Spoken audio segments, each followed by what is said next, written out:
Bom dia, boa tarde e boa noite. Receba essa saudação.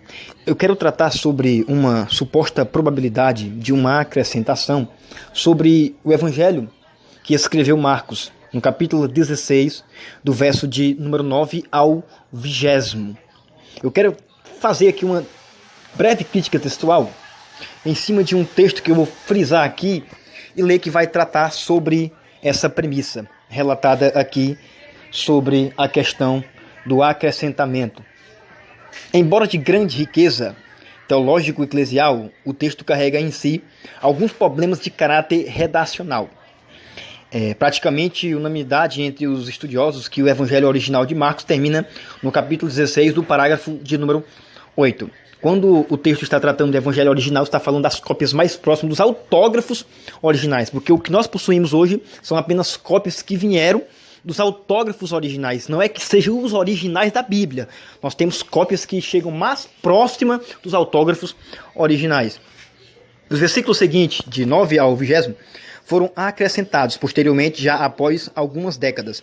Dois motivos principais contribuem para essa teoria. A primeira teoria: o primeiro é a mudança de estilo literário. É a extra forma do autor se expressar.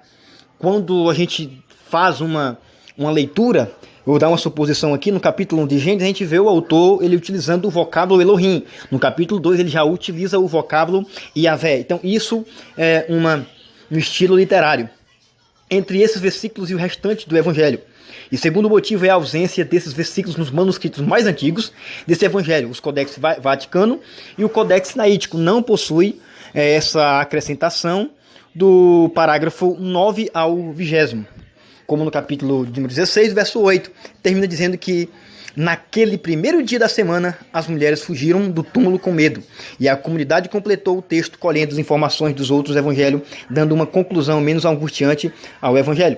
De fato, no versículo número 9 ao 20, podemos encontrar uma espécie de síntese dos relatos de aparição dos outros três evangelhos. É um acúmulo de elementos que estão totalmente distintos que foram reunidos. A primeira referência aos discípulos de Emaú, conforme o verso número 12, típico de Lucas. Menção da incredulidade, conforme o verso 14, típico de João. E o envio missionário universal, conforme o verso 15, característico da conclusão de Mateus. O acréscimo desse versículo, portanto, serviu para apagar, em partes, a impressão de incompletude no Evangelho segundo Marcos. É unânime entre os comentadores de Marcos que o final do capítulo de número 16, do verso 9 ao 20, não pertence à primeira redação por alguns critérios. Primeiro critério, a testemunho escritos como o Códice do Vaticano e Sinaítico, que terminam no capítulo 16 até o versículo de número 8. O vocabulário e o estilo diferem do restante do Evangelho.